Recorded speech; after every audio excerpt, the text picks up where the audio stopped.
We will be on location, so it'll be nice for us to actually be at a game live, just like we were on that wonderful night.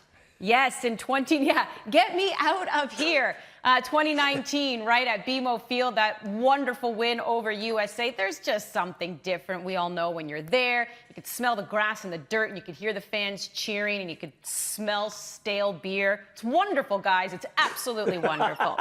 So let's dive into this Canadian men's national team here, and I'm curious, Ollie, how many points do you think they will need to qualify for Qatar 2022?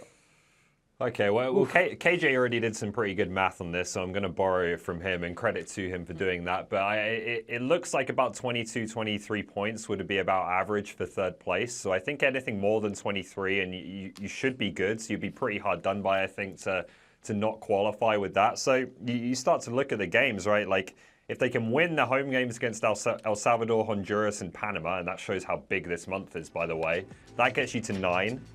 Then you start to look at the other 4 home games. Okay, from USA, Costa Rica, Mexico, Jamaica, can you take 5 or 6 points from those games? I think that seems realistic if you want to qualify for a World Cup. That gets you up to 14 or 15 and leaves you needing about 9 points away from home. Again, if you can beat Panama and El Salvador on the road, which seems realistic, then you're getting pretty close to potentially putting that 23, 24 points together that you need to qualify. So it all seems quite realistic if you put the numbers down on paper, but obviously it's a much harder job in reality.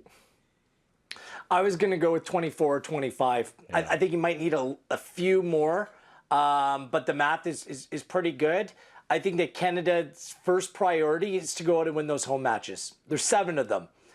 We don't know what the U.S. and Mexico are going to look like when they come to play in Canada. We don't know where they're going to play. I mean, there's circumstances, depending on where you want to play, where you can create a distinct advantage over a side like Mexico if you're playing, you know, in November in St. John's, Newfoundland, for example. You know what I mean? Like, you don't know what kind of X factor might be at play here that can skew Canada's way. So, you know, if you win 6 of those 7 home games, you know, that's 18 points right there. You know, you win a match or 2. I think you set out to kind of come away with draws in the vast majority of those away games. I think you're all right. So, yeah, I think that 24 probably is the number to do it.